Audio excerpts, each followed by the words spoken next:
ये बात तो कई जगहों पे लिखी हुई है कि अगर कोई शूद्र वेद को सुन ले तो शीशा पिघला करके उसके कान को भर दिया जाएगा। कोई अगर पढ़ ले वेद का कोई मंत्र तो उसकी ज़बान काट दी जाएगी, और अगर कोई याद कर ले कोई मंत्र तो उसके जिस्म के दो टुकड़े कर दिए जाएंगे। ये बात गौतम स्मृति के अंदर भी है और ब्रह्मसूत्रा के अंदर भी आपको मिल जाएंगी, और भी कहाँ कहाँ है पता नहीं। एक फिल्म आई थी तीसरी आज़ादी के नाम से, उसमें एक बच्चा, शूद्र का बच्चा, किसी ब्राह्मण से ओम नमः शिवाय को सुन लेता है तो ब्राह्मण और गांव के जो ठेकेदार लोग हैं, ज़मींदार लोग, वो सारे मिलकर के उस छोटे से नन्हे से बच्चे की ज़बान कटवा देते हैं, क्योंकि शिव मंत्र के जाप से भी शूद्रों को मना किया गया है।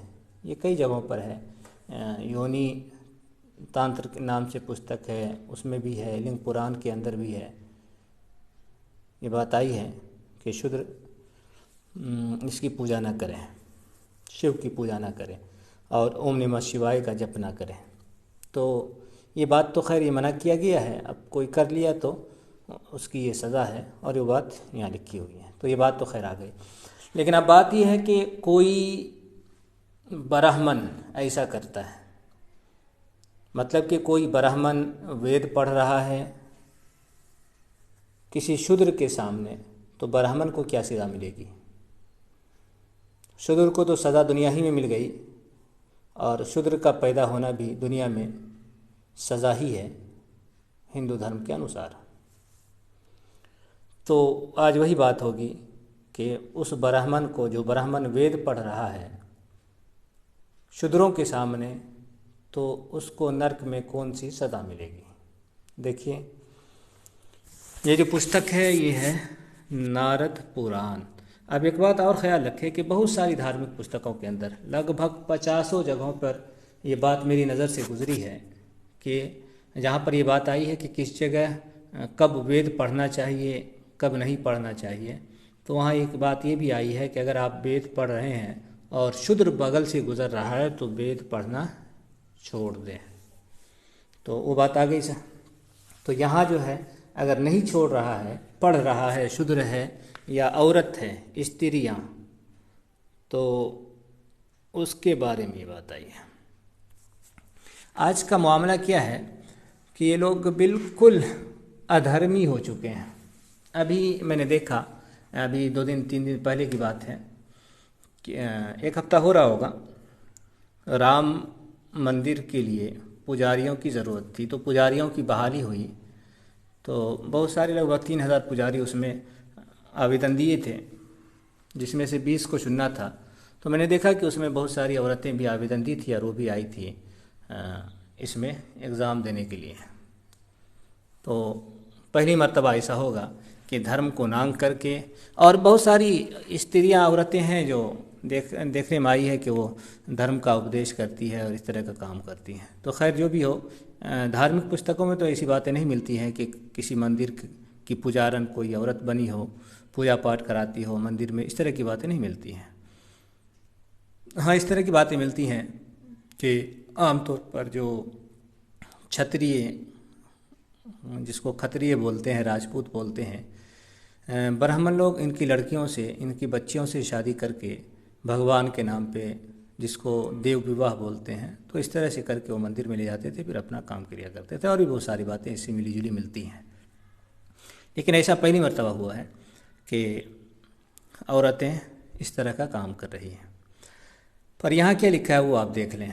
यहाँ लिखा है कि जो स्त्रियों और शूद्रों के समीप सामने वेदाध्ययन मतलब वेद को पढ़ते हैं, उनके पाप का फल बतलाता हूँ।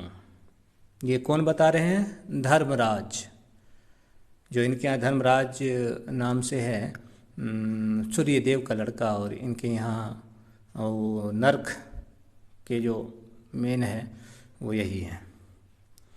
तो वो बता रहे हैं कि नर्क की जिम्मेदारी, नर्क में डालने की, दोज़ख में डालने की जिम्मेदारी इसी के हाथ में है। बड़े देवता इनके यहाँ माने जाते हैं और इसी से महाभारत का जो युधिष्ठिर है वो इसी से पैदा हुआ था। तो अब देखें क्या लिखा है कि जो भी ब्राह्मण औरतों के सामने या शूद्रों के सामने, शूद्र हिंदुओं में निचली जाति जो दलितों को शामिल कर ले, तो 85 से 90 के आसपास की आबादी, 85 से 90% के आसपास की आबादी इनकी होती है, उसको शूद्र कह सकते हैं, शूद्र और दलित।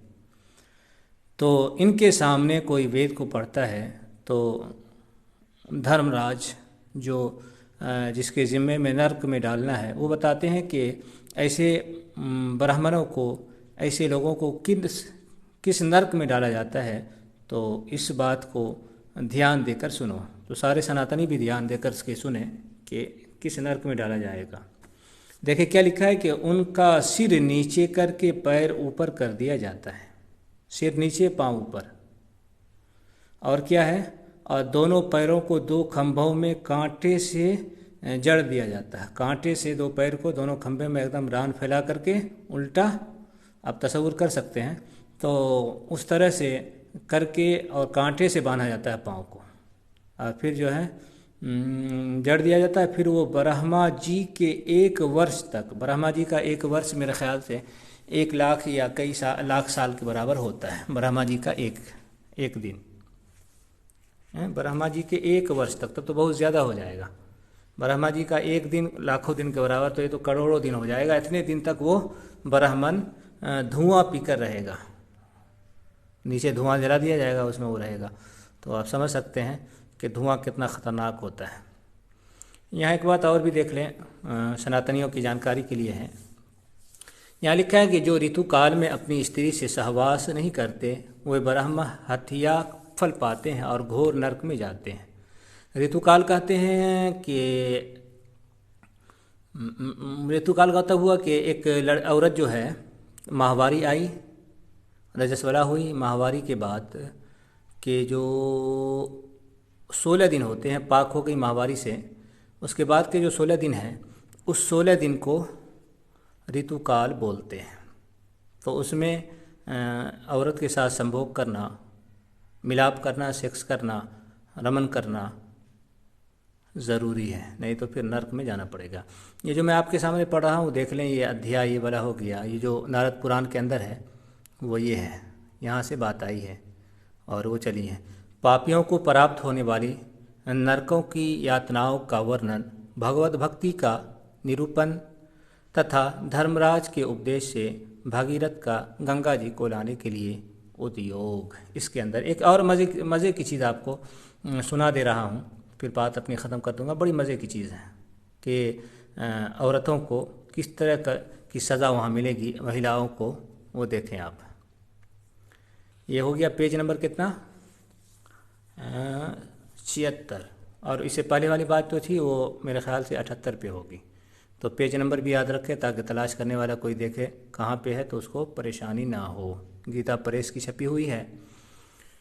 यहाँ लिखा है कि इस लोक में, इस दुनिया में जो स्त्रियां, औरतें अपने पति को त्याग कर दूसरे पुरुष की सेवा स्वीकार करती है। इसका मतलब ये हुआ कि इनके यहाँ जो शादी होती है, पति पत्नी मिलाप होता है, तो पत्नी वो सेविका बन करके, खादिम और नौकर बन करके जाती हैं। इनके यहाँ ये तस्वुर है पत्नी का, वो शौहर की जो है खिदमत करने वाली नौकरानी बन करके जाएगी। और ये बात कई जगहों पर मिली हुई है, लिखी हुई है कई जगहों पर कि एक औरत को किस तरह से रहना चाहिए। तो वहाँ लिखा है कि जब संभोग का मौका आए तो उसको वेश्या, जिसको रंडी कहते हैं, उस तरह से हो। जब खिदमत करने का आए तो वो दासी की तरह खिदमत करे शौहर की। तो इस तरह की बात कई जगहों पर आई है। तो खैर ये बात हो गई कि अगर शौहर अपने शौहर को छोड़, पत्नी अपने पति को छोड़ के दूसरे मर्द के पास चली जाती है तो उन्हें मरने के बाद यमलोक में जो एक जगह है, दूसरी दुनिया है, वहाँ कौन सी सज़ा मिलती है। तो यहाँ ये बात हो रही, धर्मराज कह रहे हैं कि उन्हें यमलोक में तपाए हुए लोहे के बलवान पुरुष लोहे की तपी हुई शैया पर बलपूर्वक गिराकर उनके साथ बहुत समय तक रमन करते हैं।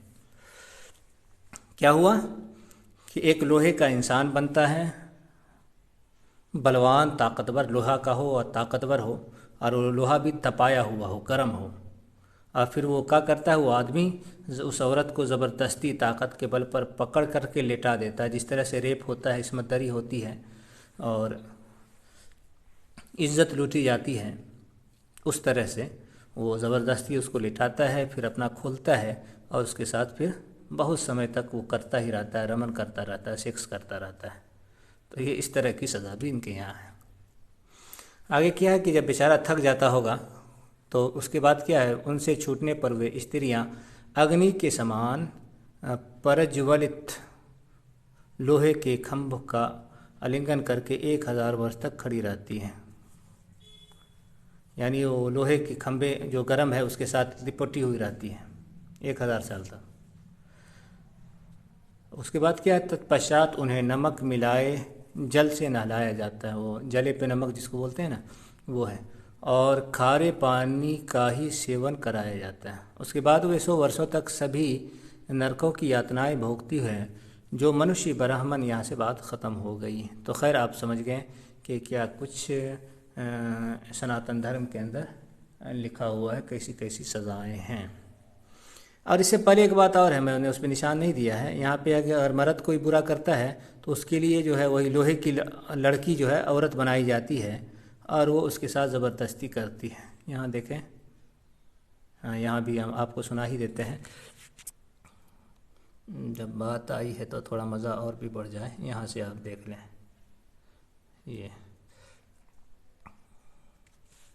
ये कौन सी सज़ा है। वो छोड़े। हाँ, यह है कि अब पराई स्त्री किसी भी स्त्री से जो दूसरी स्त्री उसे लंपट पुरुषों को प्राप्त होने वाली नरक का तुमसे वर्णन करता हूँ। यहाँ देखें, तपाए हुए तांबे की स्त्रियाँ, तांबे की औरत बनाई जाती है, सुंदर रूप, एकदम खूबसूरत तांबे की औरत होती है और आभरणों से युक्त होकर उनके साथ हठ पूर्वक ज़बरदस्ती दीर्घ काल तक, लंबे समय तक रमन करती है लोहे की औरत, और मर्द भी करता है। अब ऐसी सूरत में आप समझ सकते हैं कि वो कैसे कर पाएगा। जब सामान ही जल जाएगा तो फिर उनका रूप वैसा ही होता है जैसी स्त्रियों के साथ वे इस लोक में संबंध रखते हैं। वो पुरुष उनके भय से भागता है और वे बलपूर्वक उसे पकड़ लेती है। देखिए, इतनी मतलब उसके अंदर जो है चाहत होती है लड़की के अंदर, तथा उसके पाप कर्म का परिचय देती हुई उन्हें क्रमशः विभिन्न प्रकार इस तरह से होता है। तो ये है सनातन धर्म के अंदर सज़ा का तरीक़ा। ये बात हो गई। तो खैर जितनी बातें आ गई ठीक है।